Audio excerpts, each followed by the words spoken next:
Kanisa la Bwana wetu Yesu Kristo, ninataka kuchukua nafasi hii nikapate kuwasalimu nyote ambao mnanisikiza kila mahali hapa kwenye hii nchi yetu ya Kenya, hata kwenye nje ya Kenya. Wale ambao mnanisikiza, niseme ninawapenda sana sana sana kwa upendo wa Mungu, na niko na shukrani nyingi kwa vile ambavyo huwa mnanitia nguvu.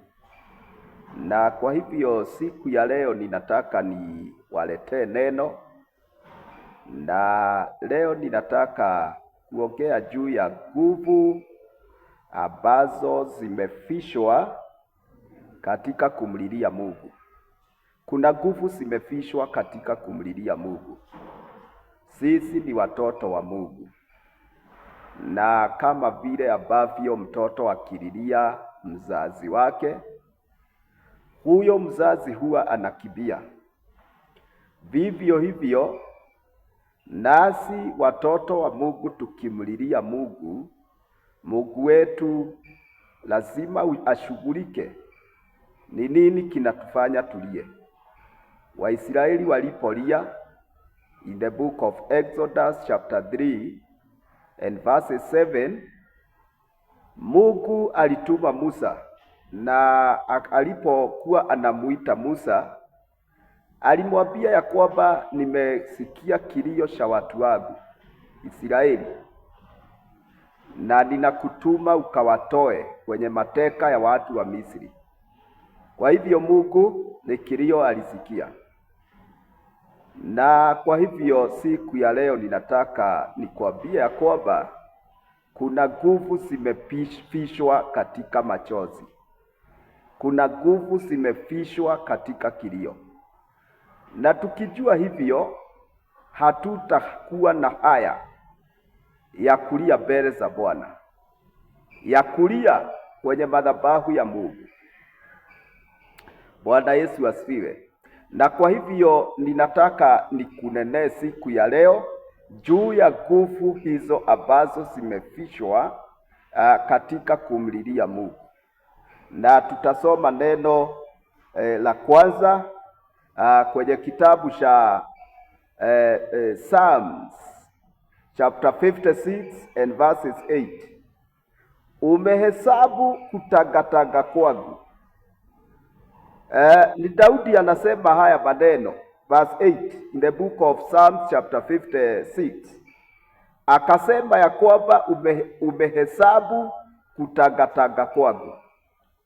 Na huo mstari wa 8 akasema ya kwamba uyatie machozi yangu katika chupa yako.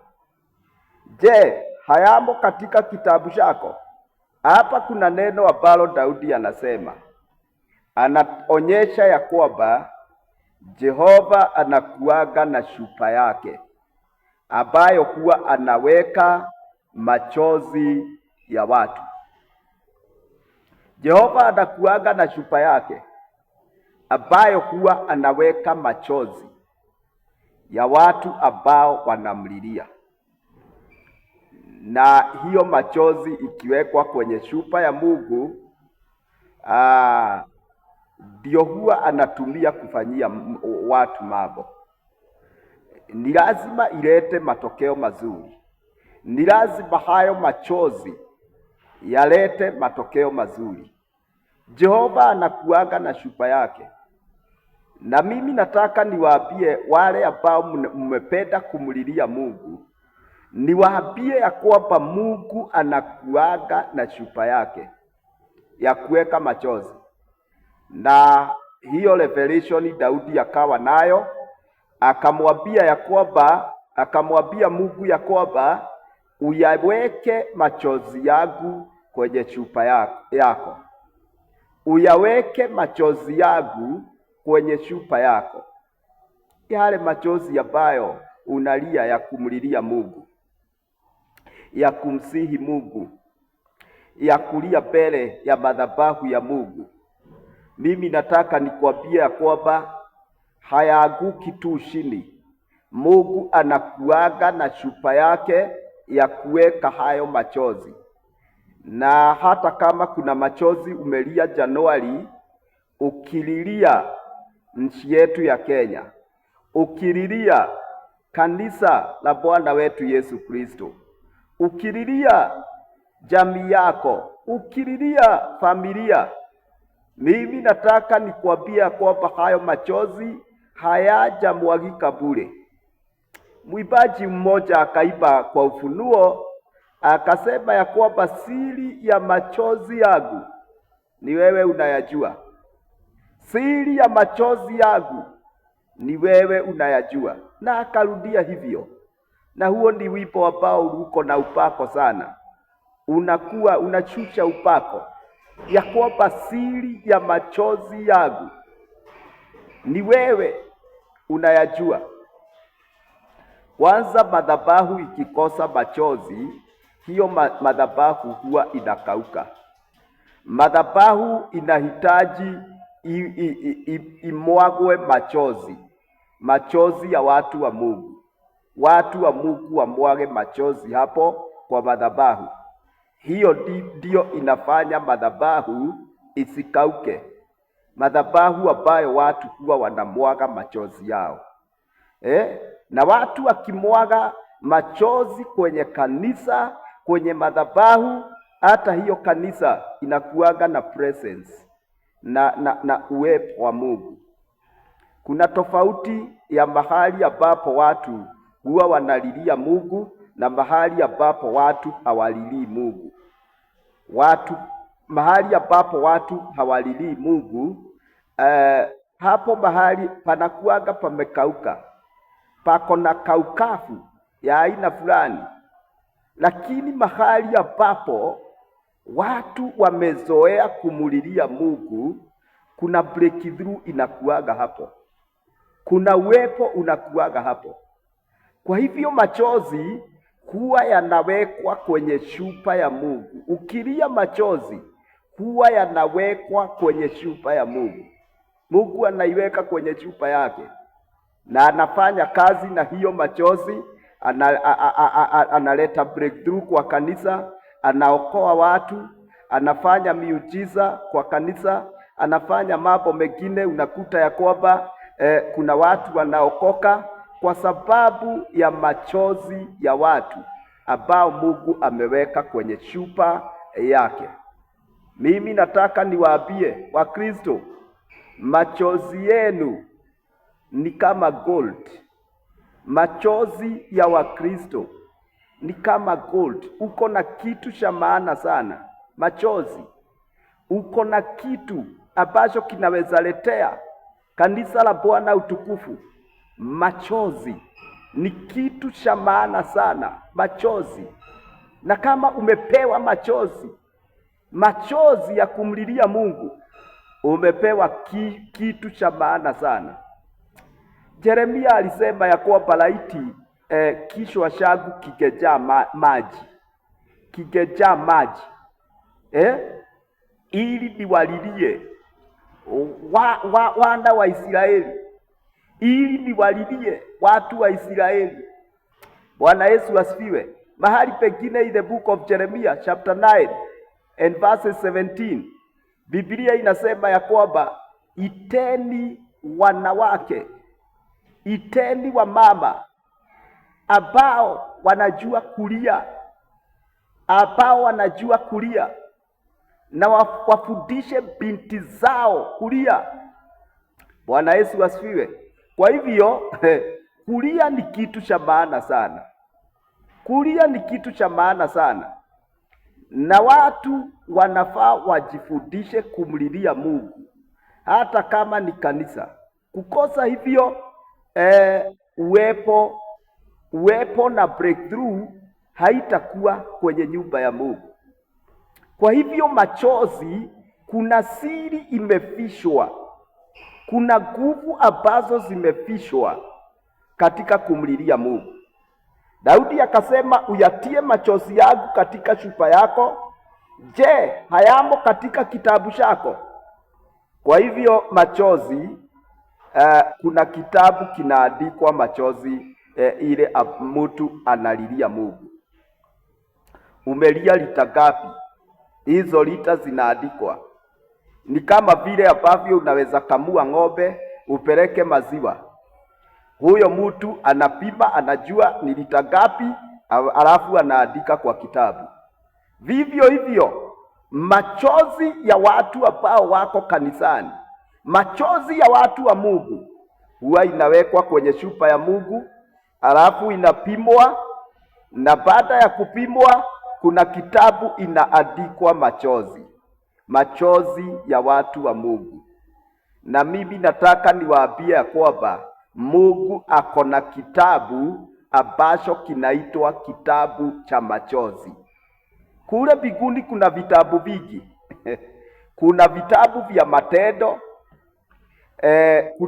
kuna kitabu ambacho huwa kinaandikwa wale ambao wametenda matendo mabaya, na kuna ingine ya matendo mazuri, na kuna kitabu kingine ambacho kimeandikwa wale ambao watarithi uzima wa milele.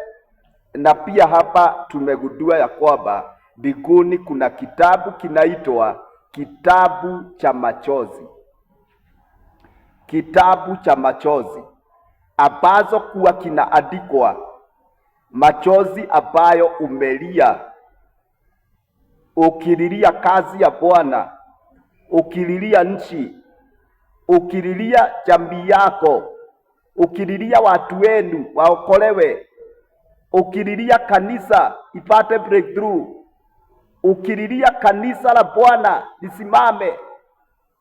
Hiyo machozi yote huwa inaandikwa kwenye kitabu cha Mungu ambacho kinaitwa kitabu cha machozi. Na Mungu hawezi jishosha kuandika kitu ambacho sio cha maana. Kama machozi siyo ya maana, Mungu hangeshughulika kuyaandika kwenye kitabu chake. Daudi akasema ya kwamba, je, hayamo katika kitabu chako? Ndipo adui zangu, verse 9 inasema, ndipo adui zangu watarudi nyuma siku ile niitapo. Daudi akasema ya kwamba nikiita Mungu, nikililia Mungu, adui zangu huwa wanarudi nyuma.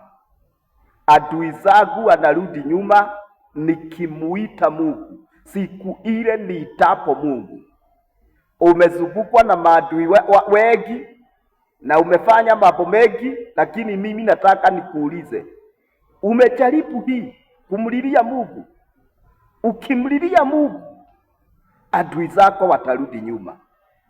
Ukimuita Mungu, adui zako watarudishwa nyuma.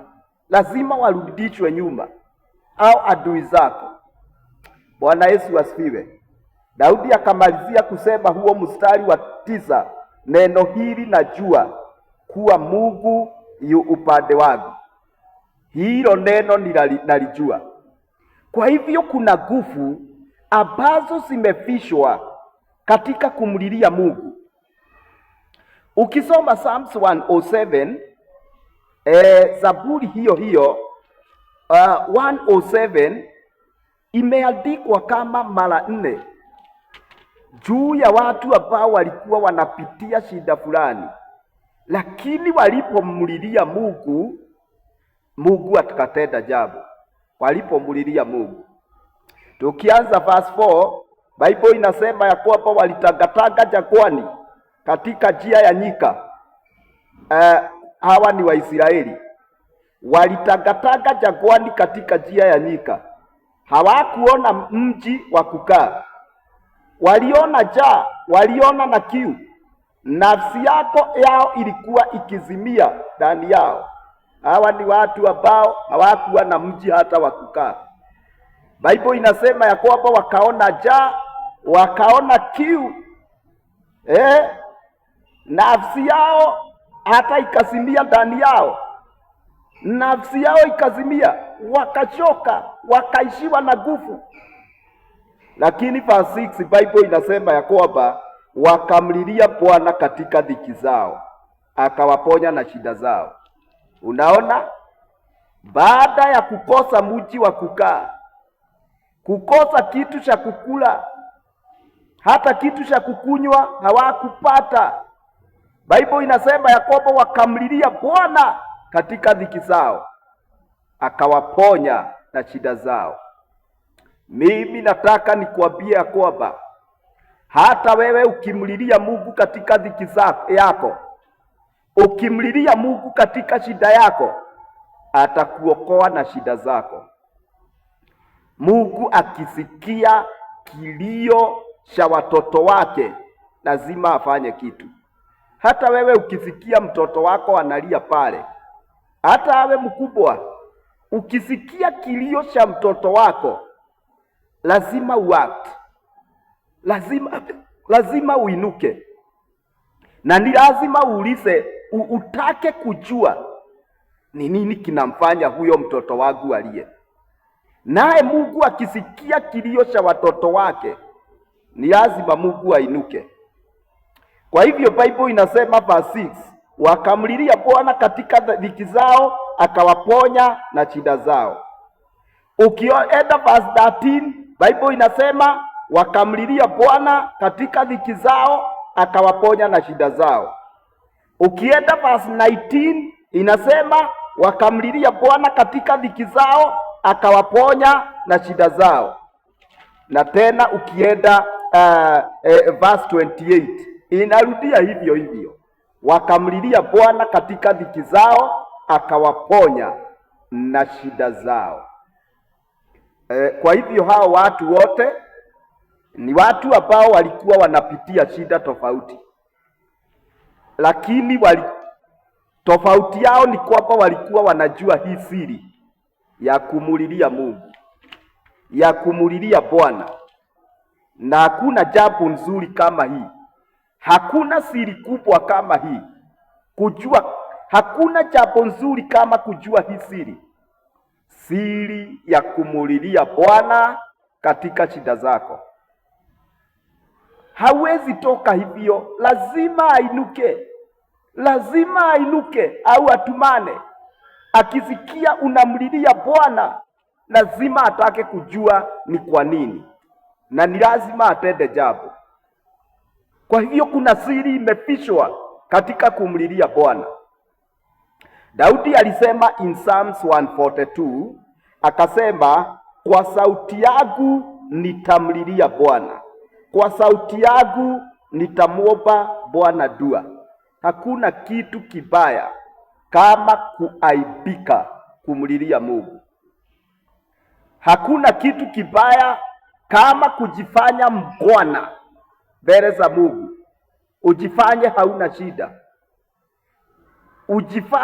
ujikaushe, hauna shida na haumhitaji Mungu, na ndio umesukumwa. Ukisukumwa, lia kwa sauti mbele za Bwana, lia kwa sauti mbele za Bwana. Daudi anasema ya kwamba kwa sauti yangu nitamlilia Bwana, kwa sauti yangu nitamwomba Bwana dua. Unajua, hasa sisi kama wanaume tumefundishwa kumeza machozi. Hata ukisukumwa aje hauwezi lia. Na huwa wanasema ya kwamba machozi ya wanaume huwa inarudi kwa tumbo, na ikirudi kwa tumbo, unafikiri itazaa nini? Itazaa magonjwa mengine kama ulcers. Mimi nakushauri, hata kama wewe ni mwanaume, uwe na siri ya kwenda kwenye madhabahu ukiwa peke yako. Ushukue funguo kwenye kanisa za kanisa, uende mahali kama umesukumwa na shida, uende mahali upige magoti, ulie wewe peke yako. Utatoka hapo ukiwa umepona. Umulilie Mungu. Kwa Mungu hakuna mtu mkubwa, kwa mtu hakuna mtu mzima, kwa Mungu hakuna mtu amekomaa. Sisi sote ni watoto wa Mungu. Kwa hivyo sisi wote tunafaa kumulilia Mungu. Daudi alikuwa mfalme na anasema ya kwamba kwa sauti yangu, sio polepole, kwa sauti yangu nitamlilia Bwana, kwa sauti yangu nitamwomba Bwana dua, nitafunua mbele zake malalamiko yangu, shida yangu nitaitangaza mbele zake. Bwana Yesu asifiwe. Kwa hivyo ndivyo Daudi alisema, vile atamlilia Mungu, vile atalia kwa sauti mbele za Mungu, hatajifanya mgwana, hata nyamaza mbele zake Bwana, atalia kwa sauti na Mungu atamsikia. Kwa hivyo siku ya leo nataka nikwambie kwamba kuna siri imefichwa katika kumlilia Mungu, na ukimlilia Mungu alafu usanganye na mambo mengine ya kiroho, nakwambia ya kwamba Mungu lazima atake kujua ni nini inasumbua mtoto wangu. Watu kama Hana wakalia, mtoto akapatikana. Walilia, wakalia, Hana alilia mpaka Eli kuhani wa siku hizo akamumistake, akasema ya kwamba ni divai amekunywa, ni pombe amekunywa. Lakini akasema ya kwamba hapana, si pombe nimekunywa, ni moyo wangu na mimina mambo yake mbele zake Mungu. Ni moyo wangu na mimina mambo yake mbele zake Mungu, kwa sababu ya ushugu ambao niko nao. Moyo wangu na mimina huo ushugu mbele zake Bwana, akiwa amejawa na machozi, na alikuwa ameambiwa ya kwamba aondoe pombe zake, lakini ni moyo wake ulikuwa unamimina huo ushugu mbele za Mungu. Mahali pazuri pa kumiminia ushugu wako, pa kumiminia shida zako, ni kwenye madhabahu ya Mungu, ni mbele za Bwana. Ukilia, kuna siri imefichwa katika kumlilia Bwana. Ni mimi wenu Overseer Elias Gitonga wa kanisa la Christian Foundation Fellowship hapa Weumiririe, na ninawapenda sana sana sana. God bless you.